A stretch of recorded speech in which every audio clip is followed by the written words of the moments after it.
In a world that measures a woman's worth by how quickly she responds, how much she gives, and how well she pleases, there is an ancient power in choosing stillness, not silence, not submission, but a quiet clarity that says, I do not chase, I do not perform, I simply am. Becoming a high-value woman has nothing to do with luxury bags, external beauty, or how desired you are by others. It begins the moment you no longer abandon yourself in the name of being loved. Let this moment land, because if you've ever over-explained, overextended, or overlooked your own needs, what you may have been missing is not love, but alignment. There is a certain strength in a woman who no longer needs the world to confirm her worth. She moves with a presence that cannot be borrowed, replicated, or negotiated. You can feel it when she walks into a room. Without needing to speak, her stillness speaks for her. She is not in a rush to prove herself, because she is already convinced of who she is. That quality, that quiet power, is the first sign of a high-value woman, and it begins with rooted presence. To be rooted is to live from the inside out, rather than the outside in. It means that your choices are no longer dictated by fear of rejection or hunger for approval. This shift does not happen by accident. It requires deep self-awareness and discipline, emotional discipline. Just like a tree anchors itself deep into the ground before it grows upward, a woman must anchor her identity not in the changing tides of relationships or attention, but in a still place within. That stillness becomes her strength. In relationships, this presence manifests as self-containment, not isolation, not emotional detachment, but a kind of inner reservoir where her validation, peace, and security are not sourced externally. She listens to others, but she no longer needs them to complete her. She shares her heart, but she doesn't empty it to be chosen. There's a story of an older woman who had been through many seasons. Divorce, betrayal, years of being overlooked. One day, a younger woman asked her, "How do you stay so calm when people disappoint you?" The older woman replied, "Because I stopped waiting for people to give me what I already decided to give myself. Respect, attention, peace. Everything extra is a gift, not a guarantee." That is the essence of rooted presence. It is the ability to remain undisturbed by external noise, because you've trained yourself to listen to the inner voice. When others act cold, you don't panic. When they disappear, you don't collapse. Because your identity is not up for sale. There is nothing more powerful than a woman who has learned to sit with herself and feel full. From a psychological standpoint, this rootedness is tied to secure attachment and emotional regulation.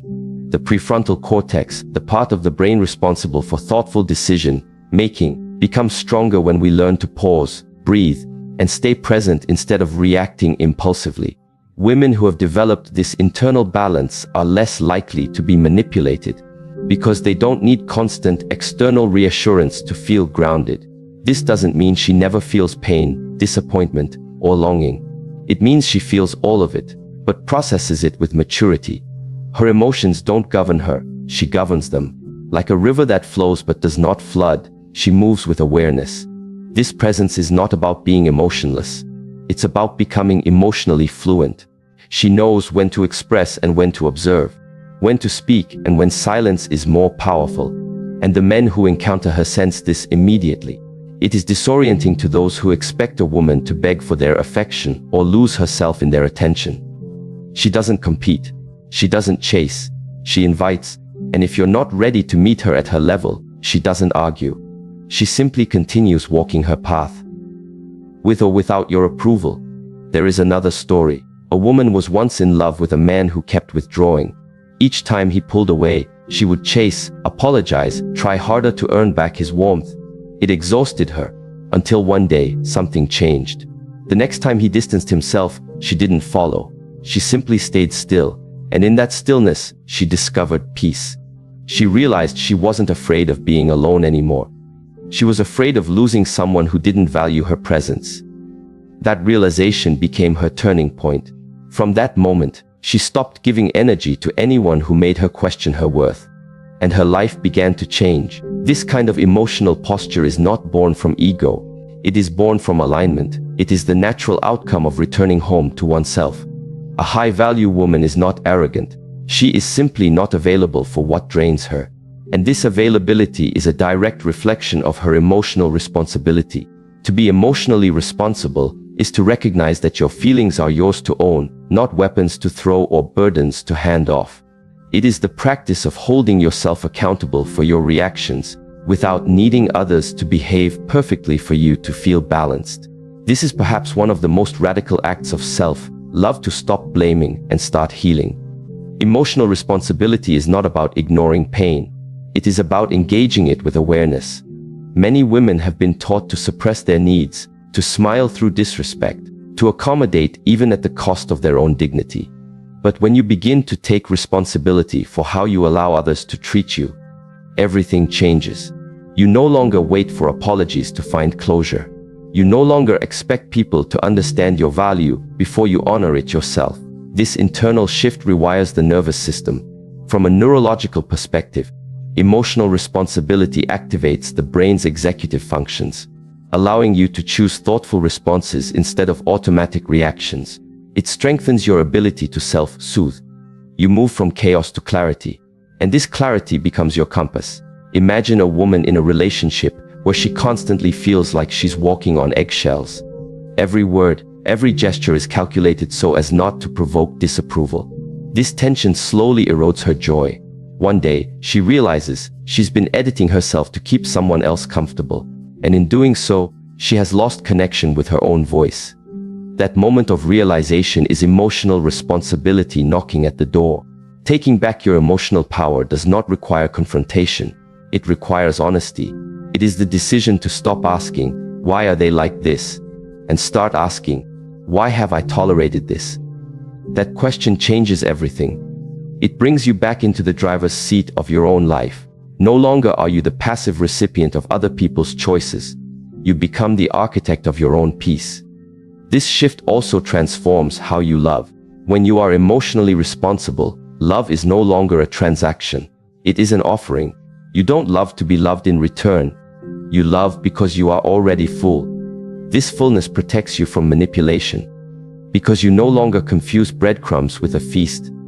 You know what true nourishment feels like, and you no longer settle for anything less. Emotional responsibility also allows for compassion. When others hurt you, you no longer carry the wound as a definition of your value. You can see their actions as a reflection of their inner state, not yours. This doesn't mean you excuse poor behavior. It means you stop internalizing it. You learn to say, "This is about them, not me." And that clarity allows you to walk away in peace, not bitterness. A woman once shared that she spent years waiting for closure from a man who left her without warning. She kept asking, "Why did he do this to me?" But over time, she shifted the question. She began asking, "What was I avoiding in myself that made his approval so important to me?" That question led her to deeper healing than any apology ever could. And in that healing, she discovered freedom. The moment you stop waiting for others to repair what they broke in you, and begin the work of restoring yourself, you step into a new life, a high-value life. Because value is not in being wanted, it is in being whole. The irony is this: when you no longer need to be chosen, that is when you become the most magnetic. Not because you are pretending, but because your energy is clean. You are not reaching, grasping, or begging. You are simply present, rooted, responsible, and deeply at peace. The kind of woman who learns this becomes rare. Not because she's better than others, but because she's done the inner work most people avoid. And her presence begins to teach others, without words, what respect looks like. People rise or fall in response to her standards, not because she demands it, but because her energy makes it impossible to do otherwise. Relationships begin to take on a different tone. There is no longer the frantic need to be validated.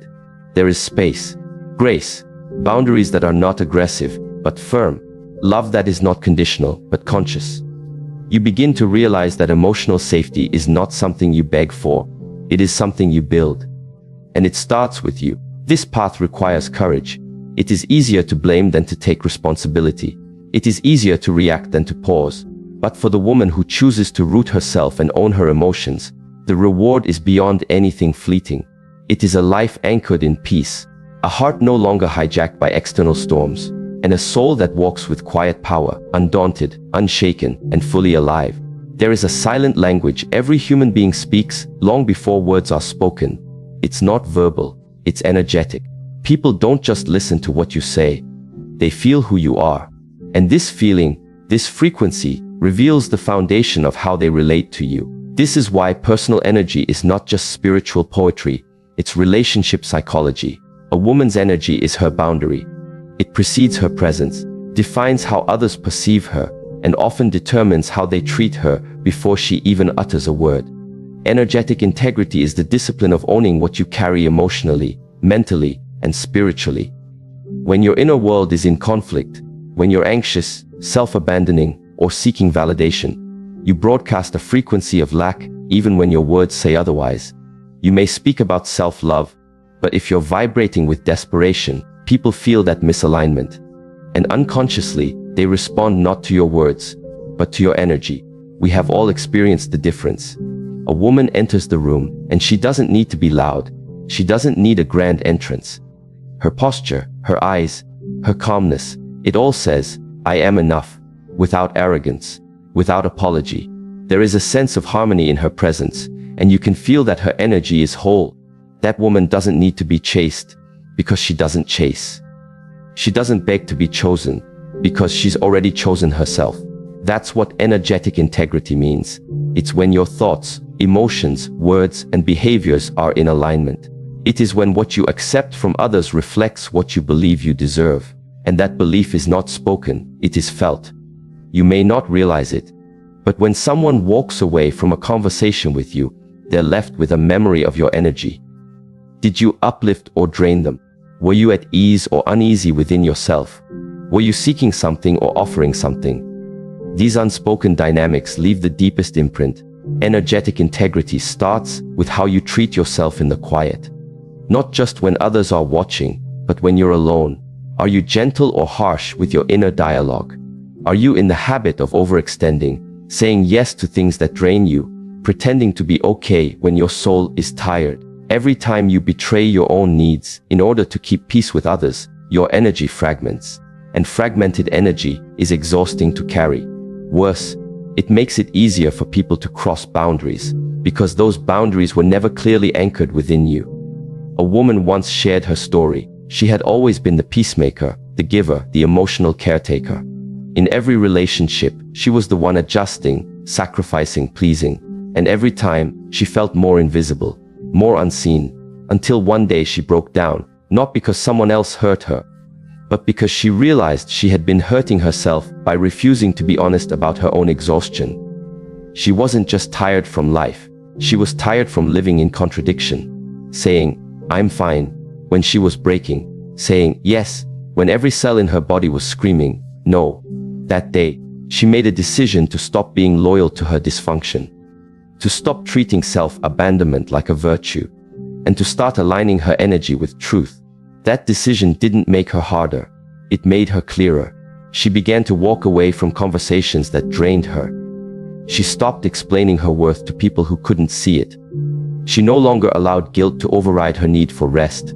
And slowly, her energy began to return. With that restoration came clarity, and with clarity, confidence. That is the power of reclaiming energetic integrity. It's not about being cold, it's about being connected. First to yourself, then to others. In Eastern philosophy, the concept of ki, or life force, is foundational. It is believed that your energy flow directly influences your mental clarity, emotional health, and relational well-being. When your energy is low or scattered, everything feels heavy. Decisions become difficult. Relationships become draining. But when your energy is clean and centered, you move through life with ease. You become magnetic. Not because you're trying, but because you're aligned. In neuroscience, this alignment is mirrored in the coherence between the heart and brain. When you're in emotional balance, your heart rhythm and brainwaves synchronize. This creates a state of physiological harmony known as coherence. People who are in this state emit a calming, grounding presence. Others feel safer around them, more open, more respectful. Not because of charm or tactics, but because of energetic truth. This is the science behind intuition. Our nervous systems are constantly reading each other's frequencies. And your energy, whether grounded or chaotic, communicates long before your logic arrives. So what does this mean in relationships? It means that before setting boundaries with your words, you must set them with your energy. If you continue to entertain inconsistent communication, tolerate emotional breadcrumbs, or stay in spaces where you are not emotionally safe, you train others to ignore your value. But when you embody self-respect at the level of energy, people know, they feel it, and those who cannot match it will exit, not because you pushed them out, but because they simply cannot remain in a space where integrity is required. This is not easy. It often requires loss. You may lose people who were only attached to your lower frequency. The version of you that tolerated too much, apologized too often, gave too freely. But what you gain is far greater peace, clarity, dignity. You begin to attract relationships that don't require you to perform, shrink, or sacrifice your truth. And you realize that being alone in alignment is far more empowering than being connected in chaos. Now comes the challenge many women face when they begin to embody energetic clarity: the pushback. Some people will say you've changed, that you've become cold, distant, hard to please. But what they are really saying is this: I am no longer able to access you the way I used to when you didn't value yourself. And that is not your burden. That is their mirror. You were not put here to be palatable. You were put here to be whole. And wholeness often threatens those who benefit from your fragmentation. So yes, some doors will close, but in their closing, new ones open. Relationships where your presence is honored, your boundaries respected, and your soul at peace. This clarity in energy naturally gives birth to the next essential quality of a high-value woman: her standards. A woman who has done the inner work no longer resorts to ultimatums. She doesn't need to threaten or beg someone to respect her. Her life is built on quiet, consistent standards that speak louder than any emotional outburst ever could. A standard is not a demand. It is a reflection of what you believe is possible and non-negotiable for your life. It doesn't need to be screamed or repeated endlessly. It is expressed in how you live, how you choose, and what you walk away from. A woman with standards doesn't need to convince someone of her value. She simply moves in accordance with it. There is an old proverb that says, "Don't waste your time explaining. People only understand from their level of perception." A woman of value doesn't exhaust herself trying to be understood by people who are committed to misunderstanding her. Instead, she lets her life speak. Her boundaries are not reactive, they are pre-decided.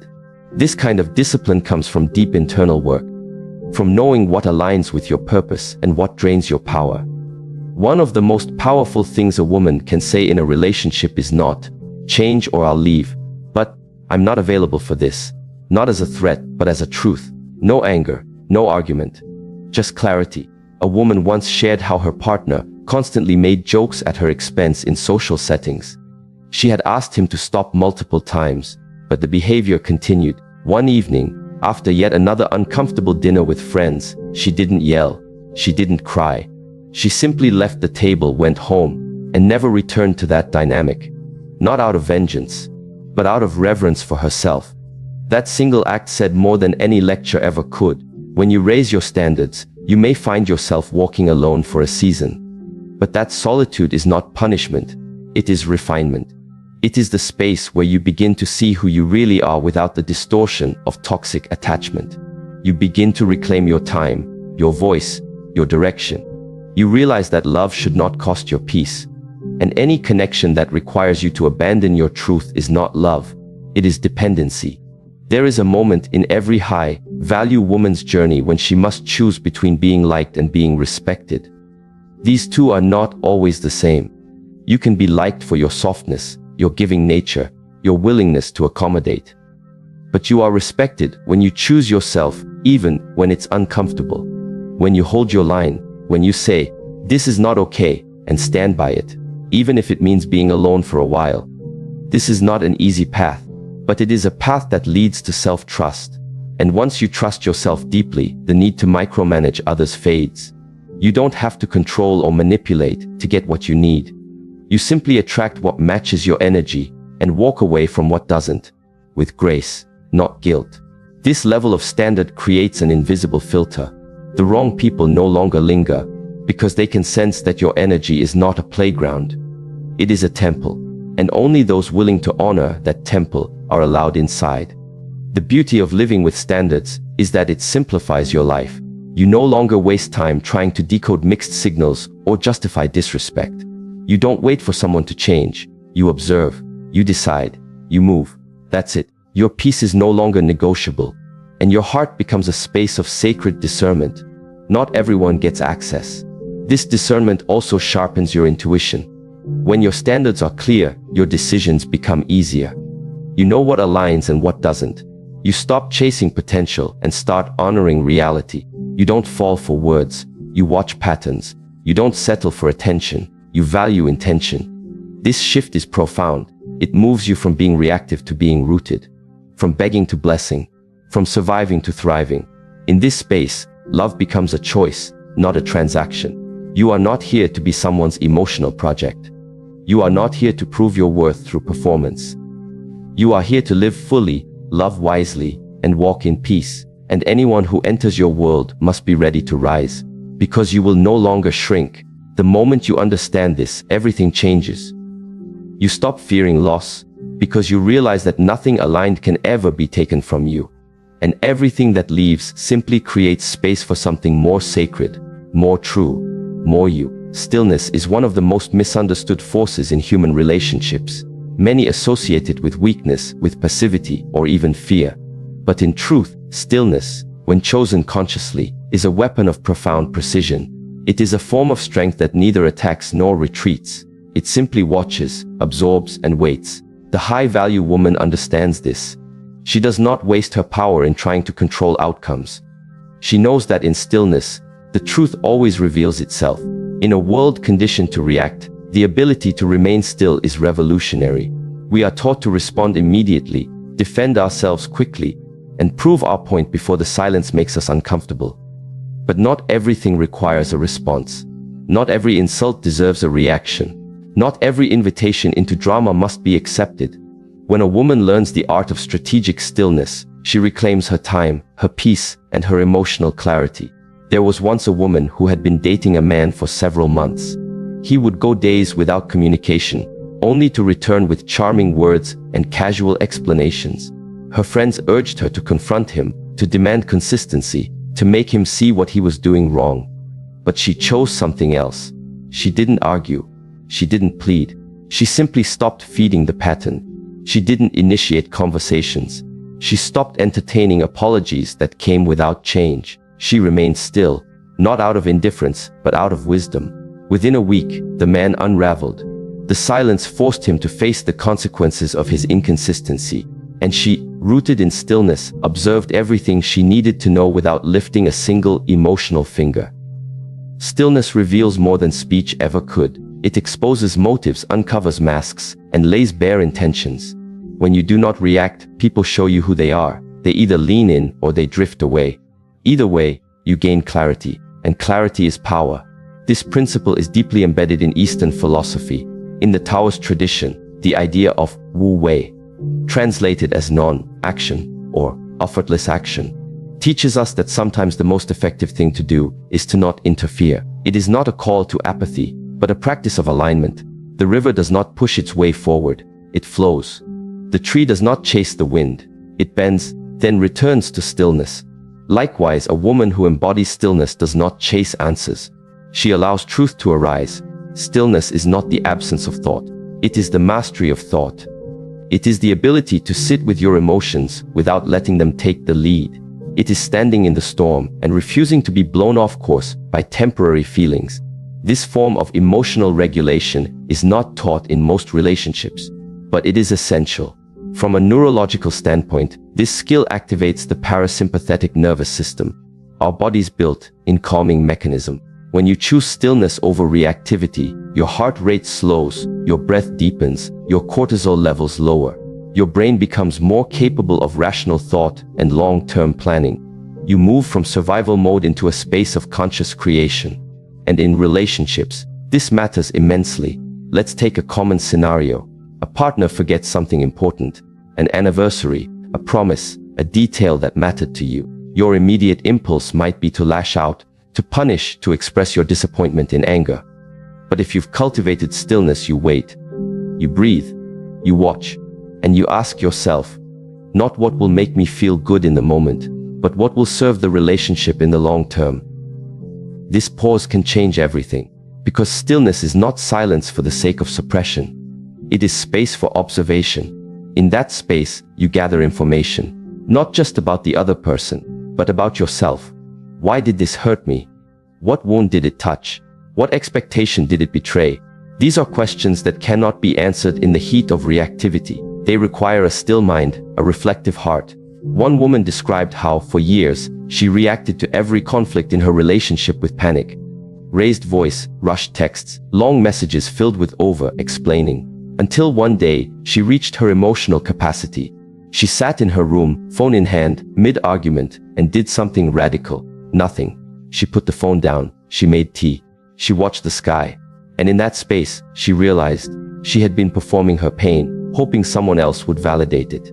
But pain that needs performance never truly heals. That evening, she chose stillness.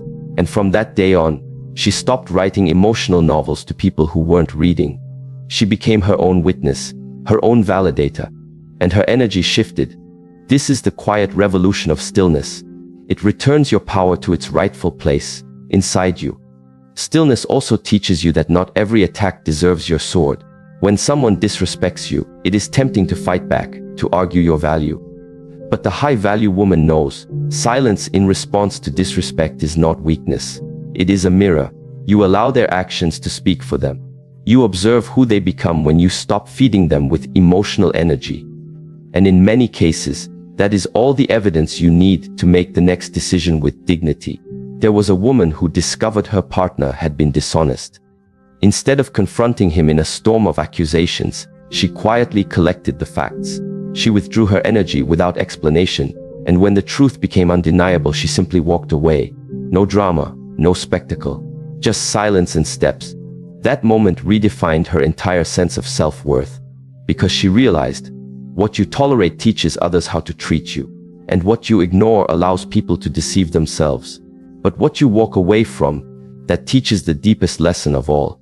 In relationships, we are often told that communication is the most important tool, and it is. But not all communication is verbal. Stillness communicates boundaries. It says, I will not fight for what should never be questioned. It says, I do not need to argue for the bare minimum. It says, if my presence does not inspire respect, my absence will teach it. This kind of clarity is sharp, it's quiet, and it's unforgettable. Stillness also allows for detachment from outcomes. You stop clinging to specific results. Whether someone stays, changes, apologizes, or grows, you release control not out of defeat, but out of wisdom. Because you understand what is meant for me cannot miss me, and what misses me was never meant to stay. This detachment is not indifference, it is trust. Trust in timing, trust in truth, trust in self. And this trust creates emotional safety, not just for yourself, but for others. When people know you are not reactive, they begin to feel safer around you. They can be more vulnerable, more honest, because they sense that your energy is anchored. You don't swing between emotional extremes. You hold space, not just for them, but for the relationship itself. One man once said about his wife, what makes her powerful is not that she always has the right answer. It's that she doesn't rush to give one. She listens. She reflects. Sometimes she says nothing at all. But when she finally speaks, everyone listens. That kind of presence is born from stillness. It cannot be faked. It must be cultivated. Cultivation requires practice. Begin with breath. When the impulse to react rises, take a deep inhale, count to 5, feel your feet, feel your body. Ask yourself, what would stillness do? Not suppression, not denial, but intentional pause. Let the moment pass through you before you pass judgment on it. This practice, done daily, becomes a habit, and that habit becomes your emotional sanctuary. Stillness does not mean you never speak. It means you don't speak until you're anchored in truth. It means your words come from clarity, not chaos, from vision, not vengeance. And when you do speak, your voice carries the weight of wisdom, not the residue of reactivity. In modern society, speed is mistaken for strength. Quick replies, fast decisions, instant gratification. But deep wisdom knows slowness is often the most powerful pace, because what is done quickly is often done carelessly. But what is done with stillness is done with precision. So the next time your heart feels the urge to respond quickly, prove your worth, or fix a situation in panic, choose stillness instead. Sit, breathe, observe. Remember, your power does not come from what you say or do. It comes from what you choose not to say and what you no longer tolerate. It comes from knowing that stillness is not the absence of action. It is the highest form of presence. And the woman who masters stillness, she doesn't just navigate relationships, she elevates them. Without pressure, without performance, just peace, unshakable, undeniable, unforgettable peace. There is a quiet transformation that begins in a woman when she no longer seeks peace in another person's presence, but finds it in her own. That moment, when she stops asking, "Who will love me?"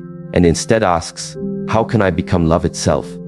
marks the beginning of her rise into power, grace, and deep emotional fulfillment. This journey does not begin with outer change. It begins with devotion to inner growth. And it is this devotion, quiet and often unseen, that transforms a woman into a sanctuary. To become the sanctuary you seek means to stop chasing emotional safety in someone else's arms and begin creating it within yourself. It is the decision to stop living in reaction to others and begin building an inner world so grounded, so rich, that no external chaos can truly shake it. In relationships, this devotion changes everything. Because when a woman becomes rooted in her own emotional ecosystem, she is no longer available for love that feels like survival. Many women, often unconsciously, carry the burden of emotional overfunctioning. They try to fix, to heal, to anticipate the needs of others at the cost of their own inner alignment. They become the peacemakers, the forgivers, the ones who keep trying even when nothing changes. And while this devotion to love is admirable, it becomes dangerous when it is not first directed inward. Without a foundation of inner growth, even the most beautiful woman can become emotionally exhausted, depleted, and resentful. One woman described how for years, she attracted partners who were emotionally unavailable. Each time, she believed that if she just gave more, waited longer, loved harder, she would eventually be seen. But over time, her spirit began to crack. The more she gave, the more invisible she felt. Until one day, she sat in silence and realized the painful truth. She had never made a commitment to herself. Her energy had been entirely focused on being chosen. She had never paused to ask, "Do I choose myself?" That moment became her awakening. She began slowly to reverse the pattern. She stopped trying to prove her worth through sacrifice. She stopped expecting someone else to complete what was missing. Instead, she started building rituals of devotion, not to impress or to perform, but to restore. She began walking every morning before sunrise, letting her body return to rhythm. She journaled, not to analyze others, but to understand herself. She sat in silence, even when the silence felt uncomfortable. And in that process, something shifted. Her posture changed. Her voice grew steadier. She no longer felt frantic when a message went unread. She no longer mistook inconsistency for mystery. She could finally say, "I know who I am, even when no one else sees me." That is the power of becoming the sanctuary. It's not about perfection. It's about presence. It's about becoming the place where your own heart feels safe to land, regardless of who comes or goes. This kind of inner growth is the most attractive energy on earth, not because it is loud, but because it is real. In relationships, it allows for clarity. You begin to see who can truly meet you, not from a place of fantasy, but from a space of self-awareness. You stop chasing intensity and start valuing stability. You no longer get caught in the highs and lows of chaotic affection. You want something calmer now, something slower, something sacred. Devotion to inner growth also means that you no longer wait for pain to force your evolution. You choose it daily. You study your triggers. You become curious instead of reactive. You ask, what part of me still believes I must earn love, instead of blaming others for withholding? This self-inquiry, done with compassion, becomes the foundation of emotional maturity. And emotional maturity is the currency of healthy relationships. From a psychological lens, inner growth strengthens emotional intelligence. It deepens your self-regulation and increases your ability to connect without codependency. The prefrontal cortex, responsible for reason and long-term planning, becomes more active as you develop reflective practices. You become less impulsive, more intentional. You learn to differentiate between emotional hunger and emotional connection. And this ability to self-observe rewires your relationship patterns. There is a quote that says, "Don't seek the light, become it." The high-value woman doesn't just wait for a partner who understands her. She becomes someone who deeply understands herself. She creates her own emotional weather. On days when the world feels cold or disconnected, she doesn't shrink. She warms herself from within. Through small but sacred habits, she builds a relationship with her own soul. She reads not to impress, but to nourish. She meditates not to escape, but to return. She sets boundaries not to punish, but to protect. Her life becomes a reflection of quiet power, not performance. One morning, a woman stood in front of the mirror and noticed the difference. Not in her face, but in her eyes. They no longer looked tired. There was a fire, steady and calm, that hadn't been there before. She smiled, not because everything was perfect, but because for the first time in years, she felt like home to herself. That feeling, that sense of inner homecoming, is what every relationship needs in order to thrive. Not two people filling each other's voids, but two souls who have come home to themselves, meeting in wholeness. Inner growth also teaches a woman to be deeply discerning with her energy. When you become your own sanctuary, you realize how sacred your time, your space, your attention truly are. You no longer tolerate conversations that feel empty, touch that feels disconnected, or relationships that feel like guesswork. You want reciprocity, not intensity. You want truth, not performance. You want effort, not potential. And because you are full within, you are no longer tempted by emotional breadcrumbs. There was a woman who once said, "I used to be impressed by butterflies in my stomach. Now I look for peace in my chest." That shift speaks to the essence of maturity. When your inner world is tended to, you no longer confuse chaos with passion. You can walk away from what feels familiar but unsafe, and you do so without bitterness. Only gratitude for the lesson. Devotion to inner growth also creates humility. You begin to see your own patterns, your wounds, your defenses, and you no longer project them onto others. You take responsibility for your healing. This makes your love less reactive and more responsive. You can hold space for others without losing yourself. You can listen without needing to fix. You can stay soft without becoming small. This softness is not weakness. It is the result of deep inner work. A woman who has grown herself from the inside out knows how to forgive, not because she forgets, but because she refuses to carry poison. She knows how to walk away, not out of pride, but out of self-respect. She knows how to stay present, not because she fears losing someone, but because she values the moment for what it is. In her presence, others feel something rarer: safety. Not the kind that comes from control, but the kind that comes from consistency.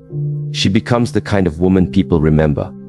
Not for how loud she was, or how much she gave, but for the way she made them feel seen, even when they couldn't see themselves. But most importantly, she remembers herself. She returns to herself daily, through practices that realign her, through reflections that deepen her, through stillness that heals her, because she knows that everything she wants from another, love, safety, connection, must first be built within. Not perfectly, not all at once, but with quiet devotion. A woman once wrote a letter to herself and placed it in her drawer. It said, "I will no longer abandon myself to be chosen. I will no longer ignore my intuition to feel wanted. I will no longer perform peace while my soul aches. I will grow. I will pause. I will learn how to hold myself in the same way I've always tried to hold others." That letter marked the beginning of a new era, not because everything changed around her, but because everything started to change within. And the beauty of this inner shift is that it ripples outward. Your relationships begin to reflect your growth. You begin to attract those who meet you in presence, not projection. Those who see you clearly, not through the lens of fantasy. You no longer become a mirror for someone else's wounds. You become a reflection of healing. This journey never ends. Inner growth is not a destination, it is a daily return. But with each return, you feel more at home in your body, more clear in your mind, more at peace in your heart. And from this space, love no longer feels like a transaction. It becomes a natural extension of who you are. When you've spent years searching outside yourself for peace, it can be disorienting to realize that the sanctuary you've longed for was never in someone else's arms. It was within your own breath, your own awareness, your own stillness all along. But once you realize this, you rise differently. You walk into relationships no longer asking to be rescued, but to be met. No longer asking to be filled, but to be mirrored. No longer asking, will you choose me? But declaring, I have already chosen myself. And that kind of woman, devoted not to perfection, but to inner growth, becomes a force of love the world is rarely ready for, but always remembers. When a woman decides to stop waiting for validation, for completion, or for someone to choose her before she chooses herself, she becomes unstoppable. Not because she's louder, not because she demands it, but because she no longer negotiates her value. She no longer allows her peace to be held hostage by uncertainty or conditional love. She becomes deeply rooted in who she is, and from that root, everything flourishes. This journey is not about becoming untouchable, it's about becoming unshakable. It's not about rejecting love, but about no longer settling for love that asks you to abandon yourself. It's not about becoming hard, it's about becoming whole. And in that wholeness, you draw people who meet you with the same clarity, depth, and intentional presence. The high-value woman is not defined by how others see her, but by how she sees herself when no one is looking. She does not chase connection. She creates it, first within, and then with others who honor her reflection. She is the sanctuary she once searched for. And from that sacred place, everything begins to change, not because she demands more, but because she became more.